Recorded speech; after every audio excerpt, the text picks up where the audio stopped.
Pace car still out there rolling in turn number 3. Edwards up against Melbourne.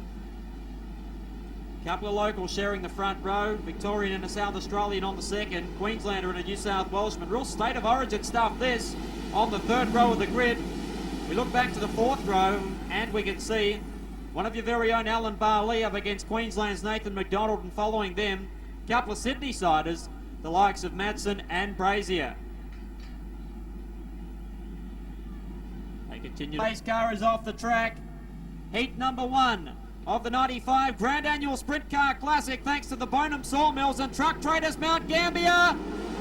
Green flag and racing. Melbourne away in car number 2. Mark Gilbert quickly around the outside of Edwards.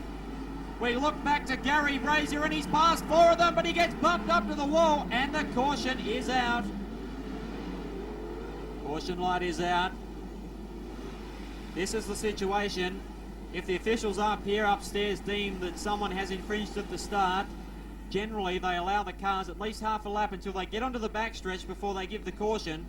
If they threw out a flash of the red or an amber straight away, you'd find cars locking it up in through the corners, and there could be a fair bit of chaos, so they just slow it down gently.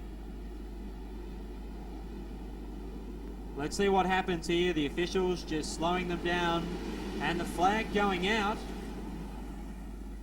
The racing under protest, and I'm not sure who it was out to there.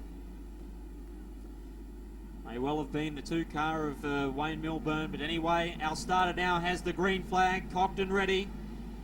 In through the third bend, Edwards quick to get on it. Milburn with him, look for Gilbert in 5, and look at Brazier already sweeps up around the outside, taking no prisoners as they work in through 1 and 2. Lawrence, we see Madsen going through, both McDonald and Shaw, and they tangle. John Shaw, the big loser in that, and Brazier already up on 5 competitors. He's going for an all-the-way win. He scoots by on Edwards. Next in his sights is Barley.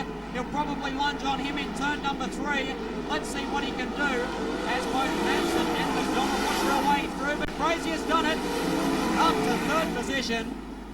His knee chassis is working brilliantly. Madsen now outside of both Kev McCullum and Fred Edwards, but now Milburn's dropped back. The onus falls upon Mark Gilbert. Can he stop a rampaging national champion from grabbing a win from position number 10 in this field? That's the question. Some up here don't think so, but Mark Gilbert, the South Aussie, has got a big heart. Good traction there coming out of turn number 2, but Brazier comes back at him, stalking his prey. Underneath now, and a problem for Milburn. The Victorian has spun out of commission, but back to the head of the field, the sharp end. Mark Gilbert has got Gary Brazier monstering him as he comes around. Now the champ lunges at him, but he can't do it.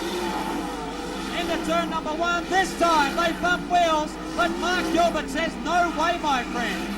I've worked hard to get here. I need these 25 points. If you're going to take it, you're going to have to do a little bit better than that. The Murphy race car up against the Schnee, an Australian versus an American product. We look back to Barley, has done brilliantly to get up to 3rd, but Brazier this time leaning on Mark Gilbert as they come around with 2 remaining. Edwards, a lap car up ahead of them. He holds his line. Oh, which way? Brazier low, Gilbert high. Will stand into 3. If you don't mind, Gary Brazier hits the lead. A phenomenal performance. The national champion showing you exactly why he's got the big red and yellow number 1 on the tail tank. Checkered flag, it is Brazier. What a performance. Mark Gilbert gets 2nd position. Kerry Madsen, a blinder up to 3rd. Alan Barley in 4th. Nathan McDonald 5th. Barry Lawrence 6th from John Shaw. But as he comes around, folks, please put your hands together from the rear of the field. Come on in turn number 2. Warm it up for Gary Brazier.